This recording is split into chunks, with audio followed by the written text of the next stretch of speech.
ఎంతో పరాక్రమవంతుడిగా పేరు పొందిన అర్జునుడు తన కుమారుడి చేతిలోనే మరణించిన విషయం మీకు తెలుసా? ఎవరా కుమారుడు? తన తండ్రిని చంపవలసిన అవసరం ఏమొచ్చింది? అర్జునుడి మరణం వెనుకున్న రహస్యం గురించి ఈ రోజు మనం తెలుసుకుందాం. అర్జునుడు ఒక్కడే అరణ్యవాసం చేసే సమయములో ఒకనాడు మణిపుర రాజ్యానికి చేరుకున్నాడు. ఇప్పుడు మణిపూర్ రాష్ట్రమే ఆనాటి మణిపుర రాజ్యమని ఓ నమ్మకం. ఆ రాజ్యాన్ని పాలిస్తున్న చిత్రవాహనునికి ఒక్కతే కుమార్తె. ఆమె పేరు చిత్రాంగద. అర్జునుడు చిత్రాంగద తొలిచూపులోనే ప్రేమలో పడ్డారు. పెద్దల అనుమతితో వివాహం చేసుకోవాలి అనుకున్నారు. కానీ ఆ వివాహానికి ఓ షరతును పెట్టాడు చిత్రవాహనుడు. తనకు మగ సంతానం లేని కారణంగా తన కుమార్తెకు పుట్టే కుమారుడే మణిపుర రాజ్యానికి రాజు కావాలన్నదే చిత్రవాహనుడి అభిలాష. అందుకోసం అర్జునుడు తన భార్యా పిల్లలను తన వద్దనే వదిలి తాను హస్తినకు ప్రయాణమయ్యాడు. అర్జునుడు చిత్రాంగద కుమారుడే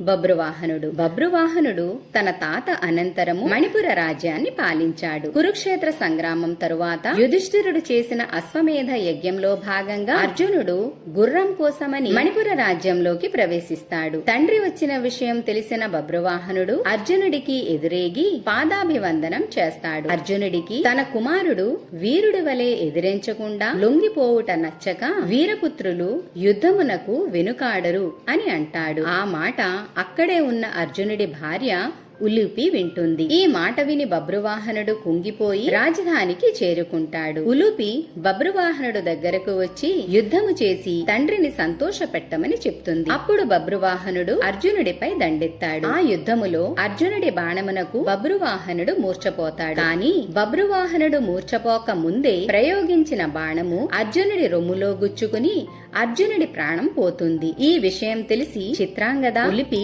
రణరంగమునకు వచ్చారు. అంతలో బబ్రువాహనుడు మూర్ఛ నుంచి తేరుకుని లేచి తండ్రి మరణించాడన్న విషయం తెలుసుకుని హతాశుడవుతాడు. తనకు యుద్ధానికి ప్రోత్సహించినందుకు ఉలిపిని నిందిస్తాడు. తన తండ్రి మరణానికి తానే కారకుడని తన ప్రాణాలను విడుచుటకు సిద్ధపడతాడు. బబ్రువాహనుడి సమస్యకు ఉలిపి దగ్గర సమాధానం ఉంది. అది తన దగ్గరున్న మృత సంజీవిని మణి. ఆ మణికి మృతులకు ప్రాణం పోయగల శక్తి ఉంది. ఆ మృత సంజీవిని మణిని అర్జునుడి శరీరంపై ఉంచుతుంది ఉలిపి. ఆ స్పర్శకు నిద్ర నుంచి మేల్కున్నవాడిలా అర్జునుడు చావు నుంచి మేల్కున్నాడు. అయితే అర్జునుడంతటి గొప్పవాడు చచ్చి బ్రతకడానికి ఒక కారణం ఉంది. కురుక్షేత్ర యుద్ధములో అర్జునుడు శిఖండిని అడ్డుపెట్టుకుని భీష్ముడిని సంహరించాడు కదా. అందుకని భీష్ముడు తల్లి గంగాదేవి అర్జునుడు తన కన్న కొడుకు చేతిలోనే హతమౌనుగాక అని శపించినందుని ఈ ఘట్టమంతా గడిచింది. బబ్రువాహనుడి కథలో ప్రేమ మొదలుకొని యుద్ధము వరకు